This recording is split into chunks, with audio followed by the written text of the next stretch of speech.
Mga kapuso, nandito pa rin po tayo ngayon sa isa sa mga gasolinahan dito sa Camias, sa Quezon City. Dahil epektibo po ngayong araw ay ipatutupad na ang big time oil price hike.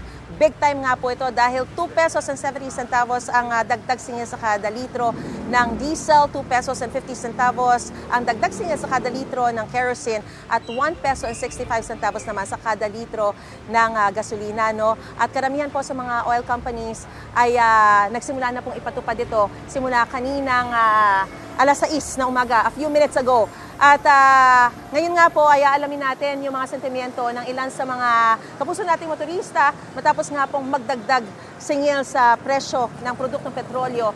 Simula nga po kaninang alas 6 ng umaga. Hello sir, magandang umaga po. Si Maris po sa Unang Hirit. Ano pong pangalan nyo? Andrew. Opo.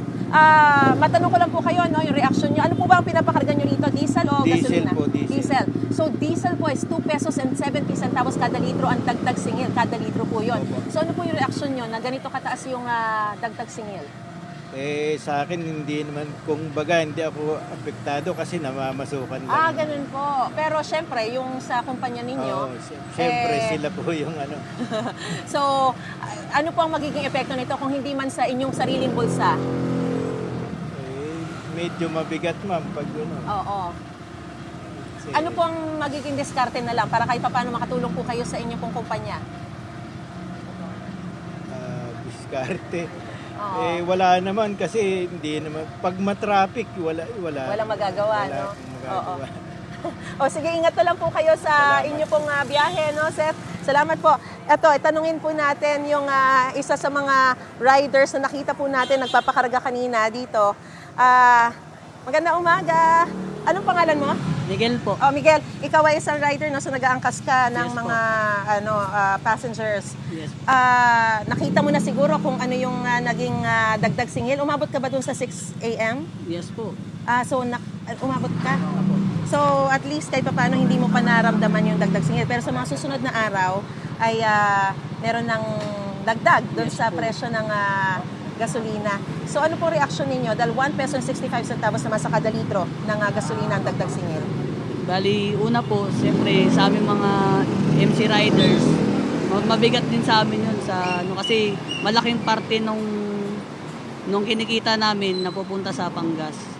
Kaya kapag naramdaman namin talaga, o kahit ngayon pa naman, naramdaman na talaga namin yung malaking presyo ng gas, talagang malaking tipak ng kinikita namin napupunta sa Pangas. Hindi naman po lumalaki yung presyo ng pamasahe. Yun nga po, sa amin po mga rider, apektado po kami.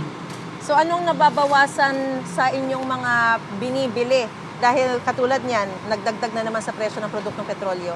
Sa totoo lang po, dahil sa pagtitipid din namin sa presyo ng bilihin, minsan, imbes na kumain na lang kami ng 3 beses ang araw, minsan, para makatipid, 2 beses na lang kami sa isang araw. Nako, oo. Para mabawasan man lang yung, para kahit pa paano mai-rouse namin yung pang-araw-araw.